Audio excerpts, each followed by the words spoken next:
ஓம் ஸ்ரீ வராகி தாயே போற்றி. என் அன்பு குழந்தையே, என் வாழ்க்கையில் எப்போதான் நல்லது நடக்குமோ, நான் எதிர்பார்த்த நல்ல செய்தி எப்போது என்னிடம் வந்து சேருமோ என கவலையோடும் வருத்தத்தோடும் இருக்கும் உன்னிடம் அந்த நல்ல செய்தியை சொல்றதுக்காக தான், நீ வெற்றி பெற்று விட்டாய் என்ற அந்த சந்தோஷ செய்தியை சொல்வதற்காக தான் உன் வீட்டு வாசலில் ரொம்ப நேரமாக காத்துக்கிட்டு இருக்கேன் என் செல்லமே. நீ நினச்சது நடக்கலைன்னு தானே என் மேலே கொஞ்சம் கோபமாக வருத்தமாக இருக்க. ஆனால் நீ நினச்சதை உடனே நடத்தி கொடுத்துட்டா நான் இருக்கேங்கிறதையே நீ மறந்து போயிடுறியே. நான் யாருக்கிட்ட போய் சொல்லுவேன்?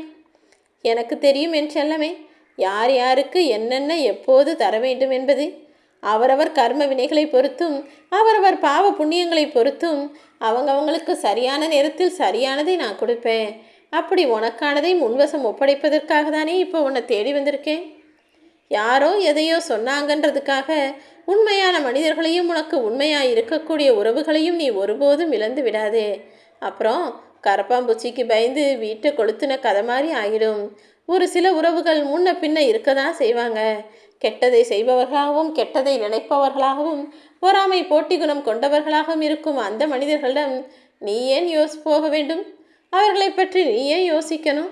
அவங்க அப்படிதான் ஒதுக்கி தள்ளிட்டு உன் வேலையை பார்க்க ஆரம்பி. உன் மனசில் என்னென்ன கனவுகள் இருக்குதுன்னு அத்தனையையும் அறிந்த நான் அதை நிச்சயமாக நீ பெருமைப்படக்கூடிய அளவில் சந்தோஷப்படக்கூடிய அளவில் நனவாக மாற்றித் தருவேன் என் செல்லமே. உனக்கு பிடித்த வழியில் நீ உன் வாழ்க்கையை வாழ்ந்துக்கிட்டு இருக்க. அதில் எந்த தவறும் இல்லை. உன் வாழ்க்கையில் வரும் பாதையில் பூவும் இருக்கும் முள்ளும் இருக்கும். அதற்கான முழு பொறுப்பும் பலனும் உன்னைத்தானே சேரும். நீ எப்படி வாழ வேண்டும் என்பதை உன் வராகி அம்மா தீர்மானிச்சுட்டு தான் உன்னை தேடி வந்திருக்கேன். என்னை நம்பி உன் வாழ்க்கையை என்னிடம் கொடுத்து விட்டாயல்லவா, அதை நிச்சயம் நான் நல்வழிப்படுத்துவேன் என் செல்லமே. காசு பணம் வீடு வாசல் சொந்த பந்தம் எல்லாம் இருக்காங்க. ஆனால் எனக்குன்னு உயிருக்கு உயிராக நினைக்கக்கூடிய அளவுக்கு, என்னுடைய உண்மையான அன்பையும் பாசத்தையும் புரிந்து கொள்ளக்கூடிய அளவுக்கு, என் மேலே அக்கறை செலுத்தக்கூடிய அளவுக்கு ஒரு அப்பா இல்லையே நினைக்கிறியா? வருந்தாதே. இன்றிலிருந்து உனக்கு தாயாகவும் தந்தையாகவும் உன் வராகி அம்மா நானே இருப்பேன் என் செல்லமே. உனக்கு உண்மையான அன்பையும் பாசத்தையும் அக்கறையையும் அனுசரணையும் ஆசீர்வாதத்தையும் கொடுத்து ஒவ்வொரு விடியலையும் உனக்கான விடியலாக நான் மாற்றித் தருவேன். இந்த பிரபஞ்சத்திலேயே நீ ஜெயிச்சு வாழும்படி உனக்கு ஒரு வாய்ப்பையும் நான் உருவாக்குவேன் என்னை செல்லமே. உன்னை கீழே தள்ளிவிட்டு இன்னொருத்தர் அந்த இடத்துல வந்து உட்கார நினச்சா நான் விட்டுடுவேனா என்ன? அது கனவுல கூட நடக்கும்படி நான் விட்டுவிட மாட்டேன். உனக்காக நான் இருக்கிறேன்றத உன்னை சுற்றி இருக்கும் எல்லாருக்கும் உணர்த்துவதற்கான நேரம் வந்துடுச்சு. கவலைப்படாமல் இரு என் தங்கமே. உன் உழைப்புக்கு கிடைத்த சிம்மாசனம் அல்லவா இது. நீ எவ்வளவுதான் கடின உழைப்பை போட்டும் கூட இன்னமும் வாழ்க்கையில் ஒரு நல்ல முன்னேற்றம் வரலையே, தொழிலில் பெருசாக லாபமும் வரலையே, எல்லாம் நல்லதாக நடக்கணும், எனக்கு நிறைய வருமானம் வரணும் தானே என்கிட்ட கோரிக்கை வைத்தாய். இதோ உன் வேலையிலும் உன்னுடைய தொழிலிலும் நல்ல முன்னேற்றம் அடையும்படி உனக்கான நல்வழியை நான் அமைத்து தர வந்துவிட்டேன் என் செல்லமே. எல்லாமே என்னால் முடியும் என தொடர்ந்து முயற்சி செய்யக்கூடிய ஆளாக நீ இருந்தால் உன் வாழ்விலேயே நீ சுலபமாய் ஜெயித்து விடலாம். வாழ்க்கையில் என்ன நடந்தாலும் ஏற்றுக்கொள்ளக்கூடிய மனப்பக்குவத்தை வளர்த்துக்கொள் என் செல்லமே. தேவையில்லாமல் உன்னுடைய தாயையோ தந்தையோ கண்ணீர் சிந்த வைத்து விடாதே. ஏன்னா இந்த உலகத்தில் பெற்றவர்களின் கண்ணீருக்கு அதிக சக்தி இருக்குது. நீ ஊராருக்கெல்லாம் அள்ளி அள்ளி கொடுத்துட்டு மற்றவங்களாம் நல்லது செஞ்சுட்டு உன்னுடைய பெற்றவங்களை கவனிக்காமல் விட்டினா அது நிச்சயமாக மிகப்பெரிய தண்டனையும் கொடுமையும் பாவமும் ஆகும். அந்த தவறை மட்டும் செஞ்சிடாத என் செல்லமே. முடிஞ்ச அளவுக்கு உன்னை பெற்றவங்களை உன் கூடவே வச்சுக்க பாரு.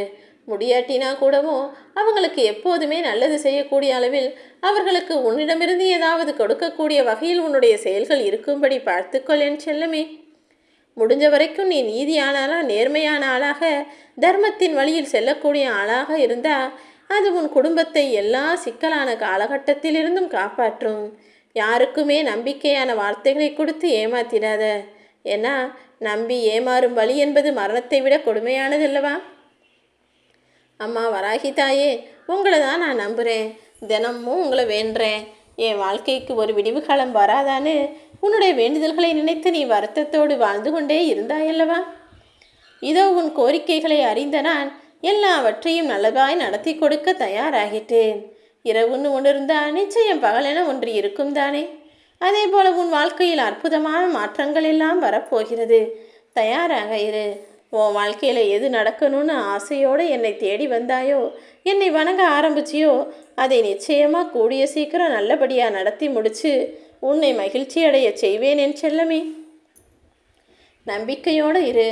நம்பிக்கை என்பது கண்ணாடி போல, ஒரு முறை உடஞ்சிட்டா மறுபடியும் அதுக்கு பழைய வடிவத்தை கொண்டு வரவே முடியாது. ஒரு சிலருக்கு வேணுமானா நம்பிக்கைங்கிறது மிகவும் கஷ்டமானதாக தோன்றலாம்.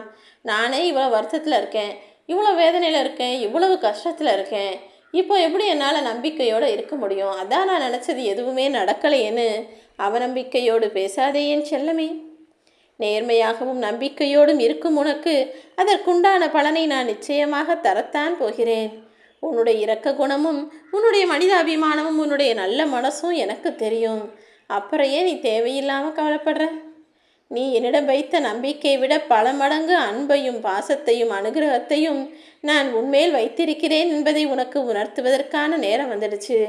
நீ என்கிட்ட வச்ச எல்லா வேண்டுதல்களையும் இப்போது உனக்கு நிறைவேற்றி தரும் எண்ணத்தோடு தானே உன் வீடு தேடி வந்துள்ளேன். உன் கர்ம வினைகளிலிருந்து நான் உன்னை வெளிக்கொண்டு வருவேன் என் செல்லமே. உன் வெற்றி என்பது உனது முயற்சியின் அளவை பொறுத்துதான். தொடர்ந்து முயற்சி செஞ்சு முன்னேறிப்போ. ஒரு சிலரால் நீ அடைந்த துன்பத்தையும் அவமானத்தையும் நினைத்து வருத்தப்படாமல் அதை பாடமாக எடுத்துக்கோ. உன்னிடம் போலியாக நடிப்பவர்களை எல்லாம் நான் உனக்கு காட்டி கொடுப்பேன் என் செல்லமே. உனக்கு கஷ்டங்களை தந்தவர்களை நினைத்து வருந்தாமல் சந்தோஷமாக உன் வேலையை செய்யப்பாரு. அது எப்படிமா என்னால் முடியும்? இவ்வளவு கஷ்டத்தோடு இவ்வளவு வருத்தத்தோடு நான் எப்படி சிரிக்க முடியும்னு யோசிக்கிறாயா? உன்னுடைய வேலைகளை நீ பார்க்க ஆரம்பி. உன் கூட இருக்கிறவங்களோட சிரித்து பேச ஆரம்பி. அதன் மூலமாக உன் மனசில் இருக்கிற கஷ்டங்கள் தானாகவே ஓரமாய் ஒதுங்கிவிடும் என் செல்லமே. உனக்கு கெட்டது செய்தவர்களுக்கும் உன்னை ஏமாற்றியவர்களுக்குமான தண்டனையை நான் அவர்களை தேடி போய் கொடுப்பேன். உன் வாழ்வில் மனிதர்களின் தேவைகள் என்பது நிறைவேறாத ஒன்றுதான் என்பது எனக்கு புரியுது. அதாவது நித்தமும் ஏதாவது ஒரு தேவை மனிதர்களுக்கு இருந்துக்கிட்டே இருக்குது. இப்போ கூட உன்னுடைய ஒரு தேவையை நான் நிறைவேற்றி கொடுத்தேன்னா நாளைக்கு இன்னொரு விஷயம் தேவைன்னு நீ என்கிட்ட வந்து கேட்க தானே போகிற. இன்று நான் உனது ஒரு தேவையை நிறைவேற்றினால் சில நேரங்களில் சில நாட்களிலேயே மீண்டும் ஒரு தேவையும் வேண்டுதலும் பிரார்த்தனையும் உன்னிடமிருந்து எனக்கு வரத்தான் போகிறது. ஆனால் நீ கவலைப்படாத. நீ கேட்ட ஒன்று கிடைக்கலையேன்னு பயம் கொள்ளவும் வேண்டாம். ஏன்னா நீ கேட்டதை விட சிறந்த ஒன்றை உனக்கு தருவதற்காக நான் தயார் செய்து விட்டேன் என் செல்லமே. உன் வாழ்க்கையில் நீ எப்போதும் சுறுசுறுப்பாகவும் சந்தோஷமாகவும் இரு. உனக்கு யார் கஷ்டம் கொடுத்தார்களோ அவர்களுக்கு கூட மரியாதையோடு பேசு. ஏன்னா உன் மனசை கஷ்டப்படுத்தியவர்களுக்கும் நீ சந்தோஷத்தை கொடுக்கும்போது அவர்கள் தன் தவறை சீக்கிரம் உணர்ந்து கொள்வார்கள் அல்லவா? நீ நேர்மையாக இருந்துக்கிட்டு அதன் மூலமாக யார் வாழ்விலும் துன்பம் தராமல் இருந்தால் அது நிச்சயம் உன் வாழ்வில் இன்பத்தையே கொண்டு வந்து சேர்க்கும். ஆடம்பர வாழ்க்கையை விட்டுட்டு அத்தியாவசியமான வாழ்க்கையை வாழ கற்றுக்கோ.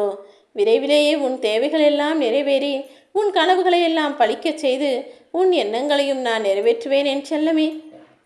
உன் வாழ்க்கையில் எவ்வளவு கஷ்டங்கள் வந்தாலும் இதுவும் கடந்து போகும் நினச்சி துணிஞ்சு நில்லு. ஏன்னா கஷ்டம் யாருக்கு தான் இல்லை? எல்லாருக்குமே கஷ்டம் இருக்குது, எல்லாருக்குமே பிரச்சனைகள் இருக்குது. ஆனால் உனக்கு வர வேண்டியதும் கிடைக்க வேண்டியதும் நிச்சயம் சரியான நேரத்தில் சரியான முறையில் வந்து சேரும் என் செல்லமே. நீ கற்பனை செய்யாத அளவுக்கு உன்னை உயர்ந்த நிலைக்கு நான் கொண்டு செல்வேன். அதற்கு நீதான் உன்னை தயார்படுத்தி கொள்ள வேண்டும். உன் வாழ்க்கையில் இனி நல்லதே நடக்கும்னு நம்பிக்கையோடு காத்திரு. இந்த வராகி அம்மா நான் உனக்கு துணையாக நிற்பேன்.